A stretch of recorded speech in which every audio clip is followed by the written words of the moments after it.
Today we're going to play a drill that will teach you many in-depth positional play principles. We're using this drill to explain the principles we're going to learn today. We have to play the balls in order from 1 to 9, starting with ball in hand, and we aren't allowed to collide into any other ball. I want you to pause the video right now to make your own plan that you can compare with mine while watching. You ready? Then let's start. We're starting with ball in hand on the 1 ball, but before we're playing the 1 ball, we want to know where we want to be on the 2 ball.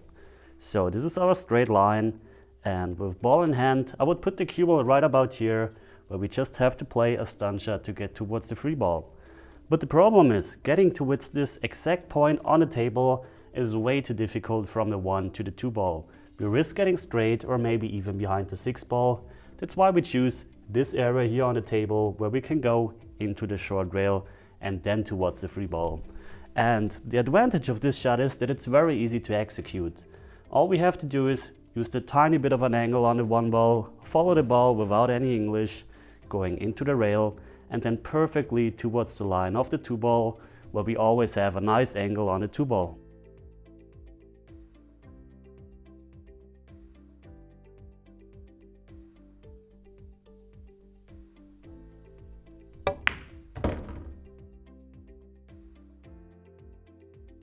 Okay, let's check the angle we have on the 2 ball.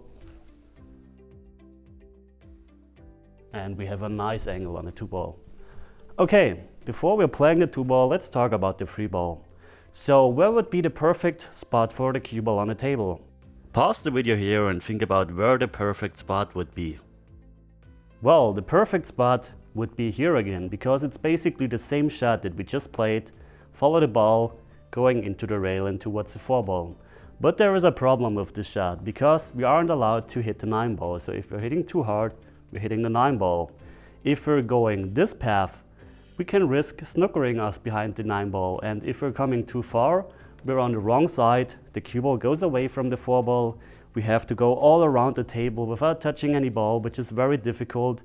And even if we're coming too short, maybe like this, we have a hard time holding cue ball, we lose control, the 5 ball is in the way, so it's really difficult. That's why I'm deciding to play the free ball into the corner pocket. And let me show you why. So this is our straight line into the corner pocket. If the cue ball is on this straight line, it's very easy, we just follow the ball. What happens if the cue ball is on this side? Well, we just follow the ball, going into the rail and towards the 4 ball. What happens if the cue ball is on this side?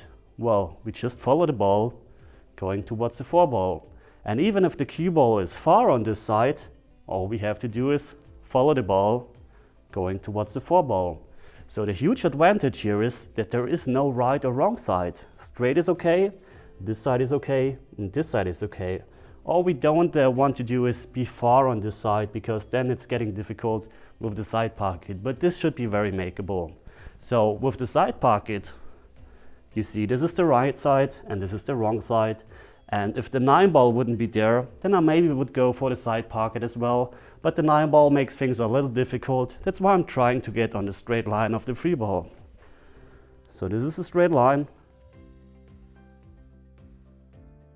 And I think if I just follow the ball, cue ball would end somewhere right about here. That's why I need to add a touch of right-hand English. Well, if you're not feeling comfortable with that inside English, because inside English is difficult, that's true, then it's okay to go for this pocket, because you don't want to miss the ball just because you're forcing the cue ball to get towards here. But I'm feeling pretty comfortable with that inside English. The cue ball is pretty close to the 2 ball, so it's very makeable. So if I'm going this path, all I have to do is follow the ball and add maybe a quarter of right-hand English.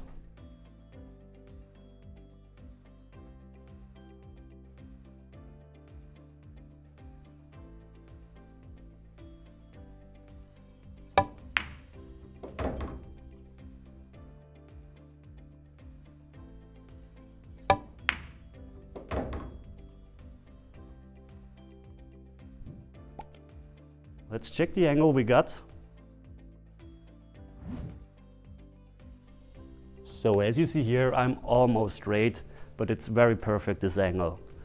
Okay, when looking at the 4 ball, straight would be okay. We don't want to be here because we're snookering us behind the 5 ball, but here is also okay to go into the short rail again. The problem here is that we have an angle that brings the cue ball towards the long rail. And if we end up straight and frozen to the rail, it's getting really difficult to get position for the 5, and that's one of the main reasons I decided to stay above.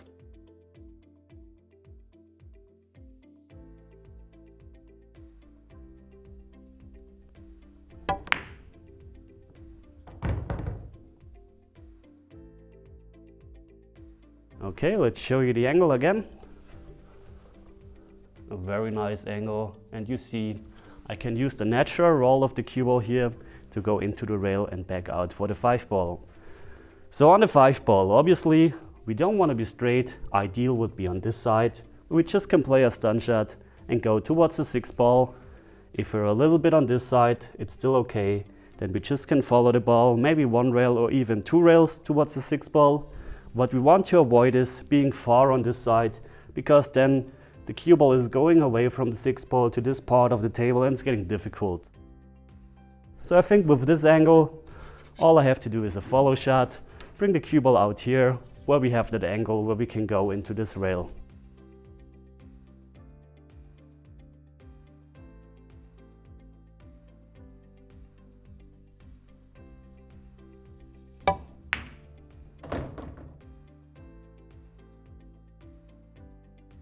Let's check the angle we have.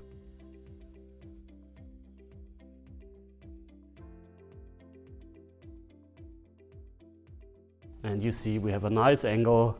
All I have to do is now go into this rail and then towards the 6 ball. And you see, I have basically 1 cue length to have a nice angle on the 6 ball, but I don't want to be here, of course, and I don't want to be here. Somewhere here in between would be nice. And I, of course, want to have an angle on the 6 ball. So this is a straight line. As long as I'm here or here, probably here, we have a nice shot on the 6 ball. I could also try to draw the ball without touching any rail, but I'm risking to draw too much and get into the 9. That's why I'm going for the stun shot. Tiny bit of left hand English, going towards the 6 ball.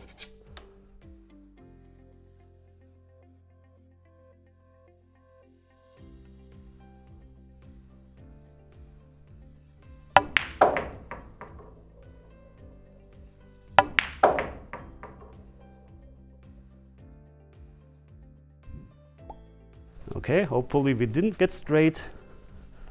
We didn't. Let's show you the angle we have.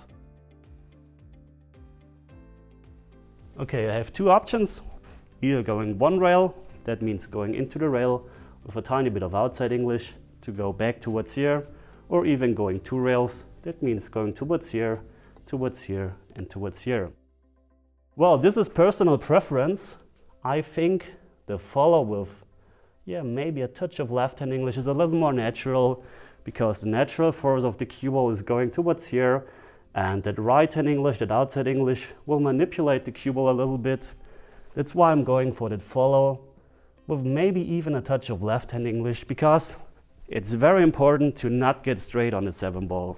Because if you're straight, all you can pretty much do is just follow the ball a little bit, or play something fancy with cheating the pocket, getting to the 8. And we want to avoid that, so we definitely need an angle here on the 7 ball. So I'm following the ball and I'm using a touch of left-hand English, just that I get away from this rail and that we have an angle on the 7 ball.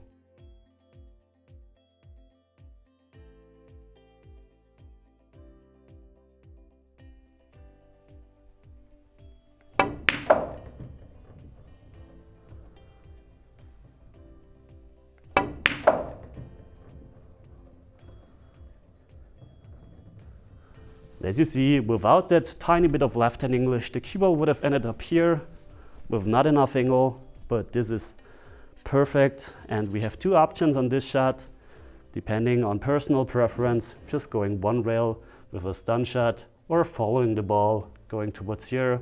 We need to be a little careful with the side pocket. I think I'm going for I'm going for the stun shot here, but both options are totally fine here.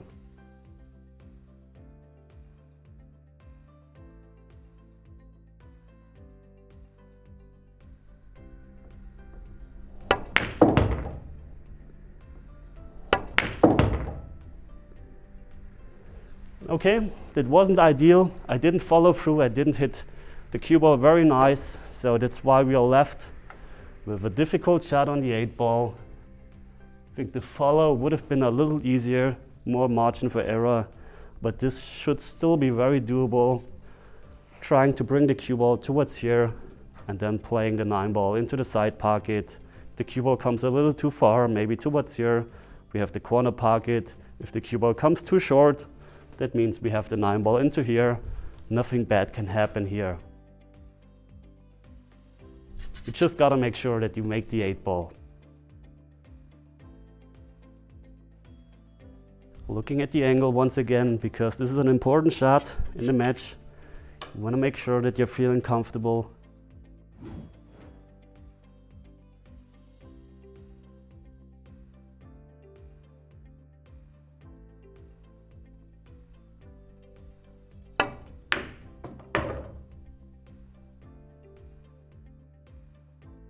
And we have a perfect shot on the 9-ball.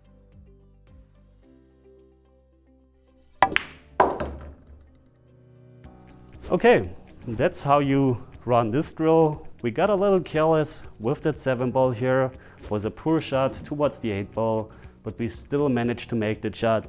Maybe the follow would have been a little easier, but usually I'm feeling comfortable with those kind of shots. But however, we made this rack.